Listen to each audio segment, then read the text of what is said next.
The Indian Constitution. Constituci India. In this chapter, we are going to begin with football, a game many of you have probably heard of, or even played. As the name suggests, this is a game that involves the player's feet. According to the rules of football, if the ball touches the arm of any player, except the goalkeeper, then this is considered a foul. So if players start holding the football in their hands and passing it around, then they are not playing football anymore. Similarly, other games, such as hockey or cricket, also have rules according to which they are played. Each of these rules helps define the game, and helps us distinguish one game from another. As these are fundamental to the game, we can also call them the constitutive rules of the game. Like these games, a society also has constitutive rules that make it what it is and differentiate it from other kinds of societies. In large societies in which different communities of people live together, these rules are formulated through consensus, and in modern countries this consensus is usually available in written form. A written document in which we find such rules is called the Constitution. Not to. We have looked at the Indian Constitution in classes V and 7 in our social and political life textbooks. Have you ever wondered why we need a constitution or been curious about how the Constitution got written or who wrote it?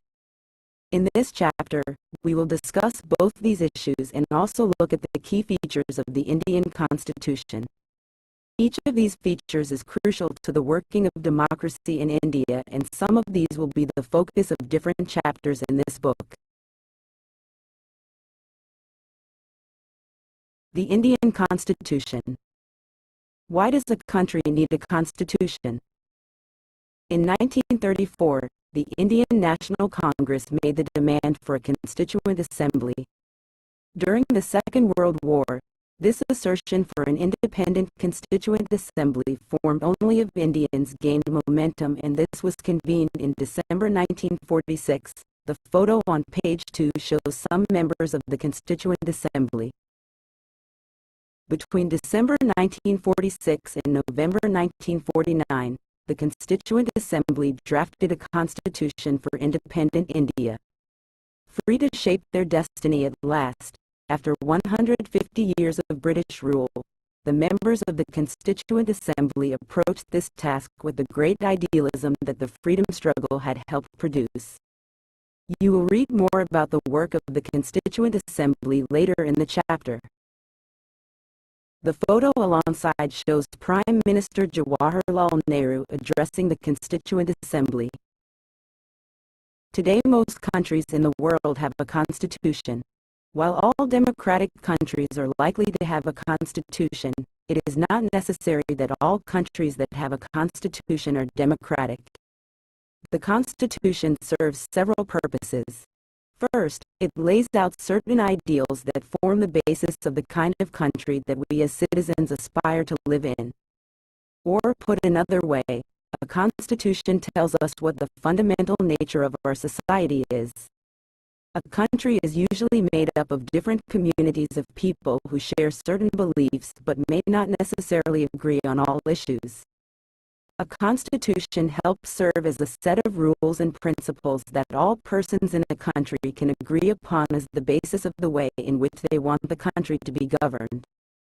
This includes not only the type of government but also an agreement on certain ideals that they all believe the country should uphold. 5. Chapter 1. The Indian Constitution.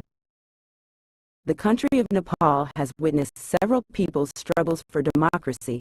There was a people's struggle in 1990 that established democracy that lasted for 12 years until 2002. In October 2002, King Gyanendra, citing the Maoist uprising in the countryside as his reason, began taking over different aspects of the government with the army's assistance.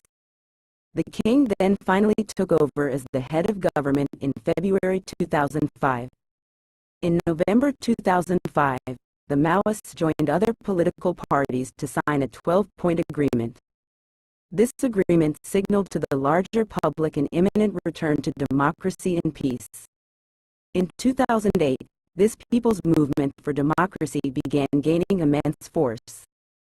It repeatedly refused the small concessions that the king made, and finally, in April 2006, the king restored the third parliament and asked the political parties to form a government. In 2008, Nepal became a democracy after abolishing the monarchy. The above photos show scenes from the People's Movement for Democracy in 2006. OT2. You understand by the term constitutive. Provide one example of constitutive rules from your everyday life. Why did the people of Nepal want a new constitution? Social and political life. Let us try and understand what we mean by this through two contrasting situations in the recent history of Nepal, a country that borders India on the north. Until recently, Nepal was a monarchy. The previous constitution of Nepal, which had been adopted in 1990, reflected the fact that the final authority rested with the king. A people's movement in Nepal fought for several decades to establish democracy, and in 2006 they finally succeeded in putting an end to the powers of the king. The people had to write a new constitution to establish Nepal as a democracy. The reason that they did not want to continue with the previous constitution is because it did not reflect the ideals of the country that they want Nepal to be, and that they have fought for. As in the game of football, in which a change in the constitutive rules will change the game altogether, Nepal, by moving from a monarchy to a democratic government, needs to change all its constitutive rules in order to usher in a new society. This is why the people of Nepal adopted a new constitution for the country in 2015. The caption alongside elaborates Nepal's struggle for democracy. The second important purpose of a constitution is to define the nature of a country's political system. For example, Nepal's 6. Earlier constitution stated that the country was to be ruled by the king and his council of ministers.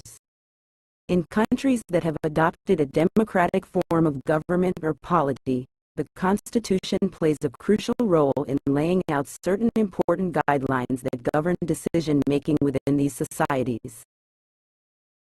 In a democracy, we choose our leaders so that they can exercise power responsibly on our behalf. However, there is always the possibility that these leaders might misuse their authority, and the Constitution usually provides safeguards against this. This misuse of authority can result in gross injustice, as demonstrated in the classroom situation below. Suresh is the class monitor. He is a bully. His classmates are not too fond of him. Mrs. Rao, the class teacher, has to leave the classroom on some urgent work. She asks Suresh to mind the class. Suresh starts picking on Anil. Anil, today I am going to report you to Mrs. Rao. But what have I done? When Mrs. Rao returns to the class. Ma'am, while you were away, Anil kept talking loudly and disturbing the class. He would not listen to me. Anil, you will have to stay back after school today, and write one will not disobey the class monitor 100 times. D. But ma'am did not do anything. 1. In what way is the class monitor misusing his power? In democratic societies, the Constitution often lays down rules that guard against this misuse of authority by our political leaders. In the case of the Indian Constitution, about which you will read more later in this chapter, many of these laws are contained in the section on fundamental rights. You read about how the Indian Constitution guarantees the right to equality to all persons and says that no citizen can be discriminated against on grounds of religion, race, caste, gender, and place of birth. The right to equality is one of the fundamental rights guaranteed by the Indian Constitution. 2. This period is about to begin. No, we will play cricket. Let's play basketball today, for a change. We always have to do what the boys want because they are in the majority. Ma'am should think of another way to make decisions, so that our who is in a minority in the above storyboard. In what way is this minority being dominated by the decision taken by the majority? Social and political life. 8. Another important function that a constitution plays in a democracy is to ensure that a dominant group does not use its power against other, less powerful people or groups. The storyboard below demonstrates one such situation in the classroom. The teacher decides to settle the problem with the show of hands. NCER Such unhealthy situations can occur in democratic societies too, where a majority can continuously enforce decisions that exclude minorities and go against their interests. As the above storyboard illustrates, every society is prone to this tyranny of the majority. The Constitution usually contains rules that ensure that minorities are not excluded from anything that is routinely available to the majority. Another reason why we have a constitution is precisely to prevent this tyranny or domination by the majority of a minority. This can refer to one community dominating another, i.e., intercommunity domination, or members of one community dominating others within the same community, i.e., intra-community domination. We've won. We've won. Significant reason why we need a constitution is to save us from ourselves. This may sound strange, but what is meant by this is that we might at times feel strongly about an issue that might go against our larger interests, and the Constitution helps us guard against this. Look at the storyboard below to understand this better. Shabnam is in a fix. She has a decision to make. I have 2 chapters left to revise for tomorrow's test, but it's time for my favorite TV program. I'm dying to watch it, but if I do that, I won't have time to finish my revision. It's a good thing I did not watch TV. There are so many questions from the last 2. Similarly, the Constitution helps to protect us against chapters. Certain decisions that we might take that could have an adverse effect on the larger principles that the country believes in. For example, it is possible that many people who live in a democracy might come to strongly feel that party politics has become so acrimonious that we need a strong dictator to set this right. Swept by this emotion, they may not realize that in the long run, dictatorial rule goes against all their interests. A good constitution does not allow these whims to change its basic structure. It does not allow for the easy overthrow of provisions that guarantee rights of citizens and protect their freedom. From the above discussion, you will understand that the Constitution plays a very important role in democratic societies. Shabnam, recap the reasons why the Constitution plays an important role in democratic societies by recalling the constitutive rules that you have read about through these examples. Example: the people of Nepal adopted a new constitution after the success of the People's Movement for Democracy. Suresh, the class monitor wrongly picks on Anil, his classmate. The girls do not get to play basketball because the boys are a majority in class. Shabnam decides to revise her chapters instead of watching TV. Now let us try and understand the ways in which the above points get translated into certain ideals and rules by studying some key features of the Indian Constitution. The Indian Constitution, key features. Constitutive rules.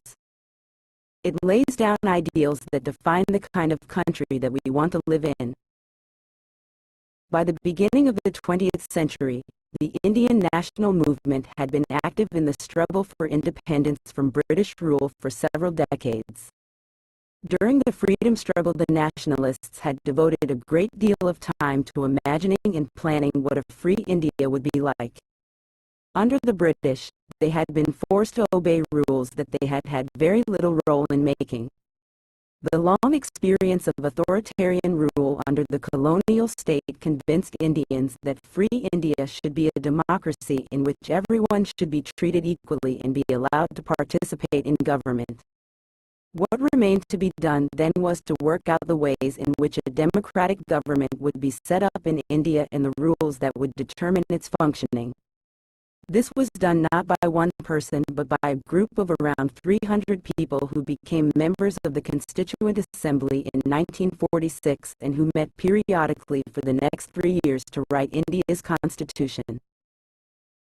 There was an extraordinary sense of unity amongst the members of the Constituent Assembly. Each of the provisions of the future constitution was discussed in great detail, and there was a sincere effort to compromise and reach an agreement through consensus. The above photo shows Sardar Vallabhbhai Patel, a prominent member of the Constituent Assembly. Social and political life. These members of the Constituent Assembly had a huge task before them. The country was made up of several different communities who spoke different languages, belonged to different religions, and had distinct cultures. Also, when the Constitution was being written, India was going through considerable turmoil. The partition of the country into India and Pakistan was imminent. Some of the princely states remained undecided about their future, and the socio-economic condition of the vast mass of people appeared dismal. All of these issues played on the minds of the members of the Constituent Assembly as they drafted the Constitution.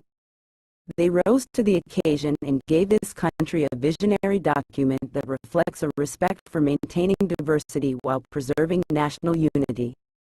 The final document also reflects their concern for eradicating poverty through socio-economic reforms, as well as emphasizing the crucial role the people can play in choosing their representatives. Listed below are the key features of the Indian Constitution.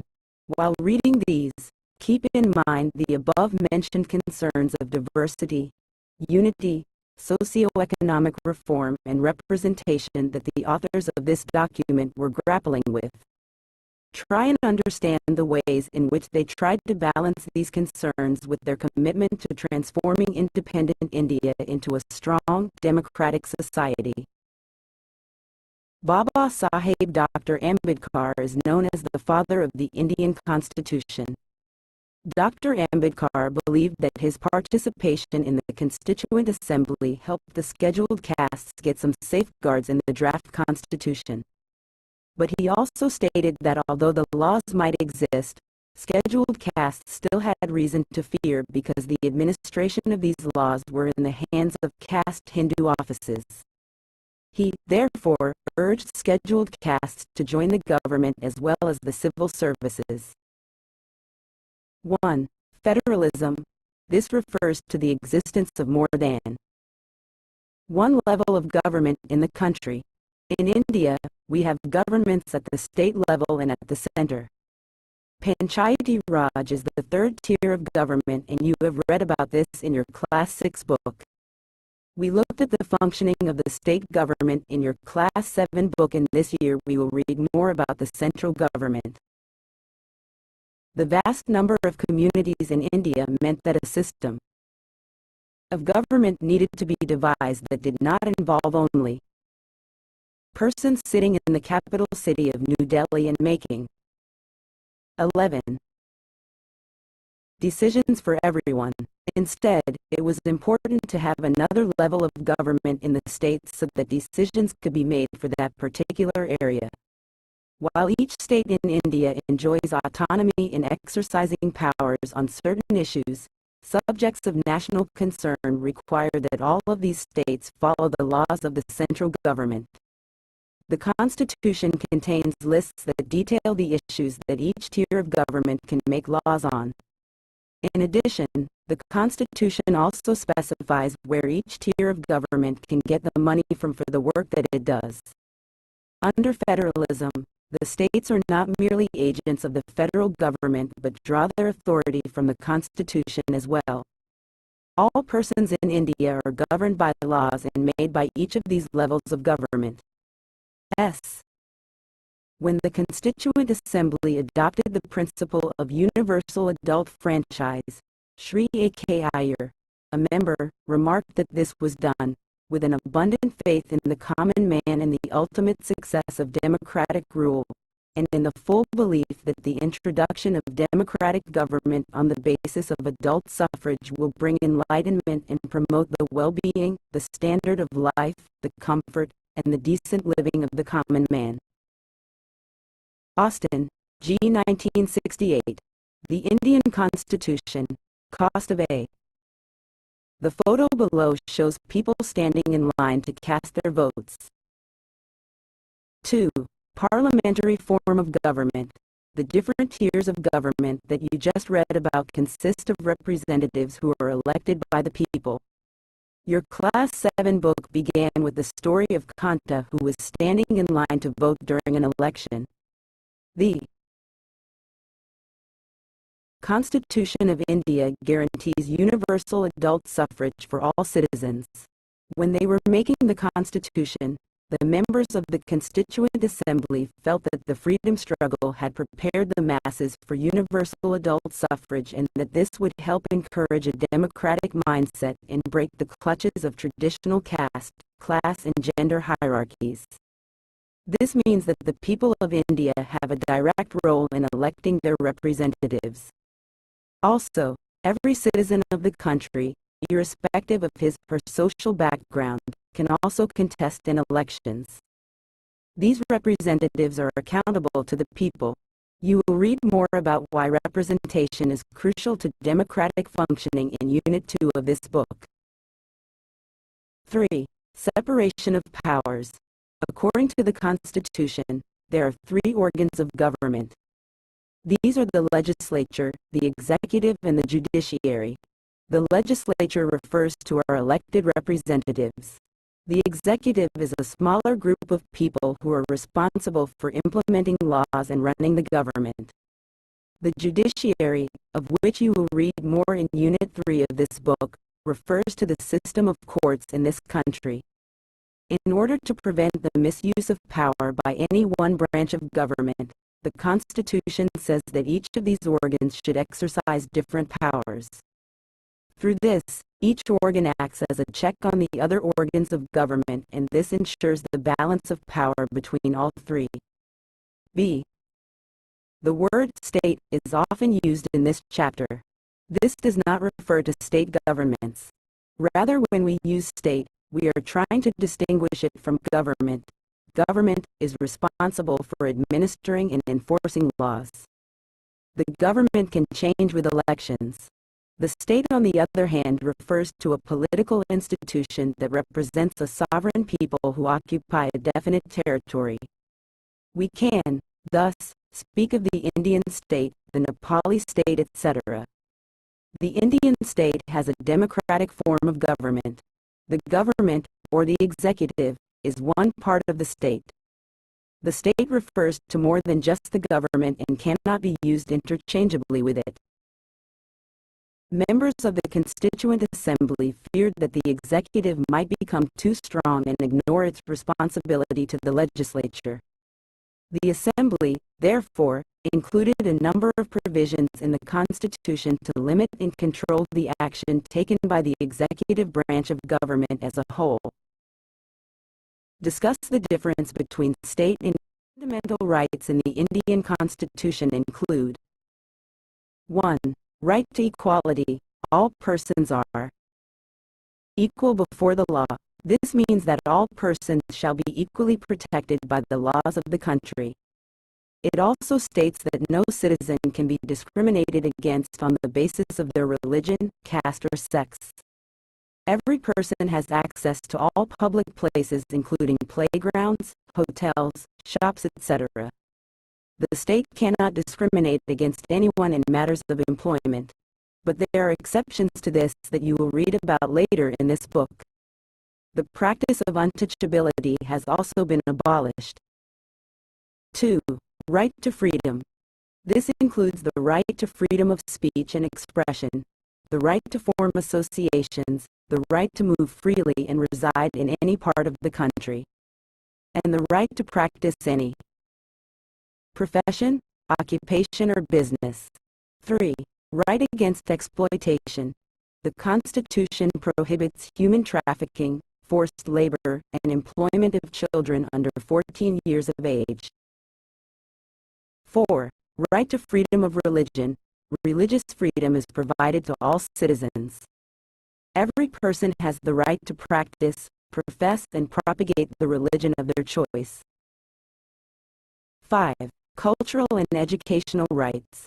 The Constitution states that all minorities, religious or linguistic, can set up their own educational institutions in order to preserve and develop their own culture. 6. Right to constitutional remedies. This allows citizens to move the court if they believe that any of their fundamental rights have been violated by the state. Social and political life. 4. Fundamental rights. The section on fundamental rights has often been referred to as the conscience of the Indian Constitution. Colonial rule had created a certain suspicion of the state in the minds of the nationalists, and they wanted to ensure that a set of written rights would guard against the misuse of state power in independent India. Fundamental rights, therefore, protect citizens against the arbitrary and absolute exercise of power by the state. The Constitution, thus, guarantees the rights of individuals against the state as well as against other individuals. Moreover, the various minority communities also expressed the need for the Constitution to include rights that would protect their groups. The Constitution, therefore, also guarantees the rights of minorities against the majority. As Dr. Ambedkar has said about these fundamental rights, their object is twofold. The first objective is that every citizen must be in a position to claim those rights. And secondly, these rights must be binding upon every authority that has got the power to make laws. In addition to fundamental rights, the Constitution also has a section called Directive Principles of State Policy. This section was designed by the members of the Constituent Assembly to ensure greater social and economic reforms, and to serve as a guide to the independent Indian state to institute laws and policies that help reduce the poverty of the masses.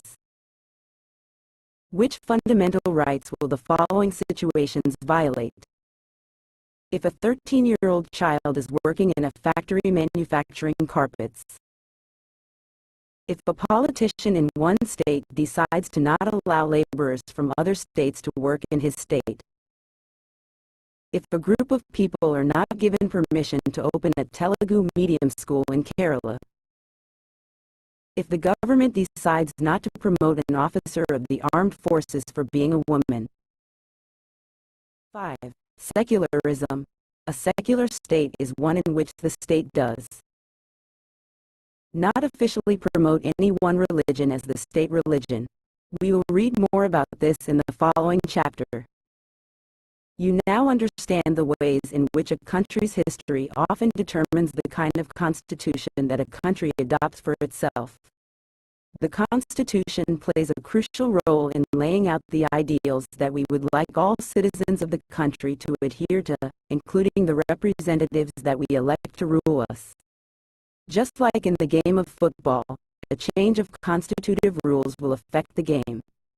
Indian Constitution has been amended over the years to reflect new concerns of the polity. Often a major change in the Constitution means a change in the fundamental nature of the country. We saw this in the case of Nepal and how it needed to adopt a new constitution after it became a democracy. The different features of the Indian Constitution outlined above involve complicated ideas that are often not easy to grasp.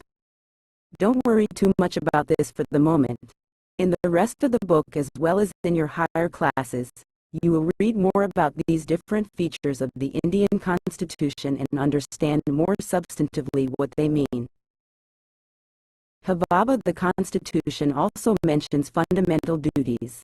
Find out with the help of your teacher what these include and why it is important for citizens in a democracy to observe these.